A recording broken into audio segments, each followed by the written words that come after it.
Hello everybody, I hope everybody's having a wonderful day. Today's topic of conversation is going to be grief. One thing you may know is that everybody grieves differently, which is true.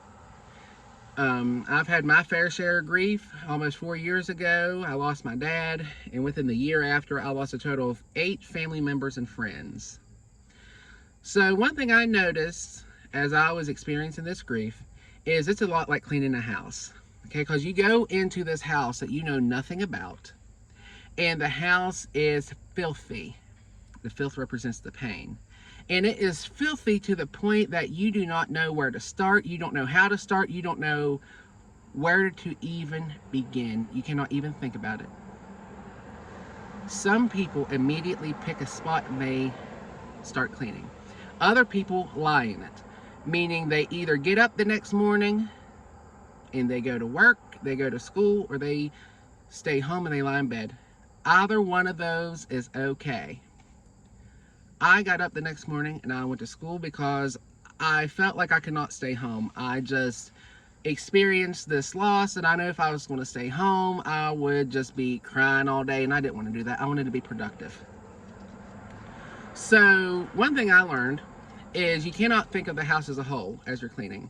You have to think of it as a room, because you have to take everything one room at a time, because the house is going to overwhelm you. The one room alone is already going to overwhelm you enough.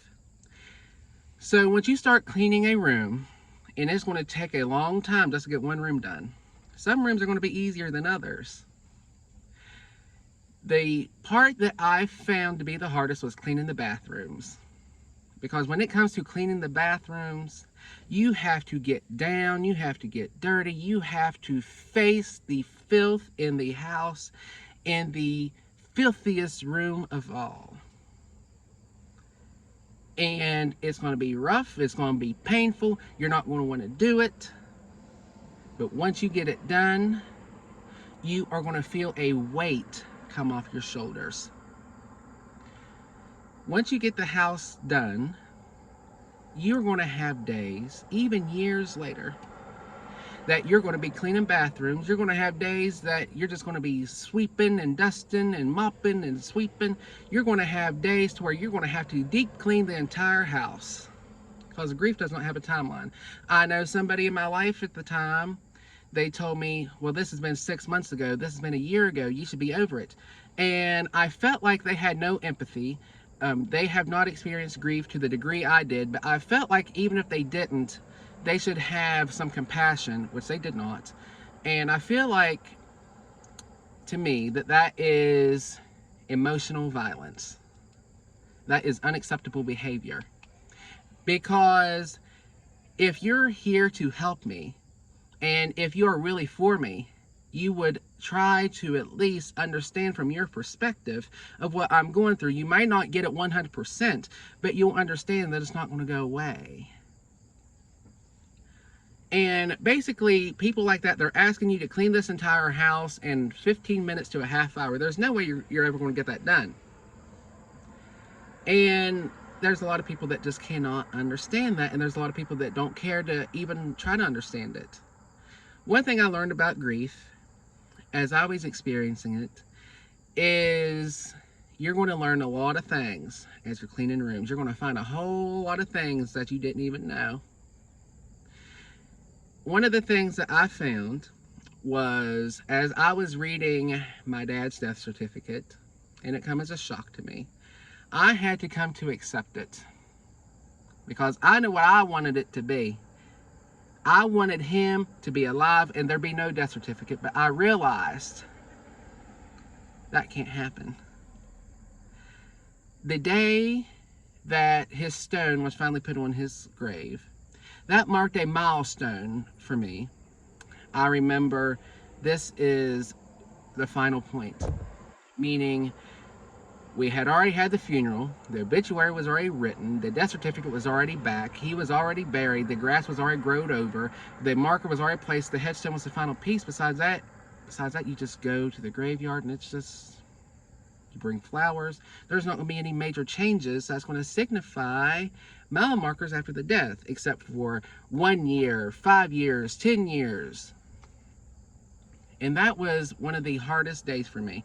That was one of the days that I had to go back and I had to deep clean the house again. But with grief, I'll tell you, you will cope with it. You'll never get over it. Or at least I didn't. That's why even years and years after, it will hurt. Like it just happened yesterday. One thing that really got me to accept it, and one thing that really helped me get to the point where I am today with the healing process from it, is I was watching this video, and this person told this other person, said that the most important part of the headstone is the little dash in between the date of birth and the date of death. Because that dash in the middle is their legacy. That is for every life they touch, that's for everything they've done, that's for every person they've inspired, that's for their life. And every single person that they have encountered is inside that dash, that little small dash. And that had really helped me deal with the fact that he was deceased. Another thing that helped me was one of my cousins, within the months after, it took a while for it to sink in, is saying that he may be gone physically, but he's still alive through me. And I really got to thinking about that. And then I also got to thinking, well, people die twice. They die physically, and then they die again when everybody who had known them passes away or they forget about them. So I feel that spiritually, emotionally, and mentally, that my dad is still alive, although physically he has passed away. One of the things that really helped me get through this was I had to admit to myself, in order to get out of the denial that he was gone, I had to say, my dad is dead. I had to say that over and over, because saying he passed away, I felt like that is just a comforting way to say it. But I had to say it as it is, so that way I could accept it as it is. So that was the grieving process for me. I hope everybody has a wonderful day, evening, morning, night, wherever you are in the world.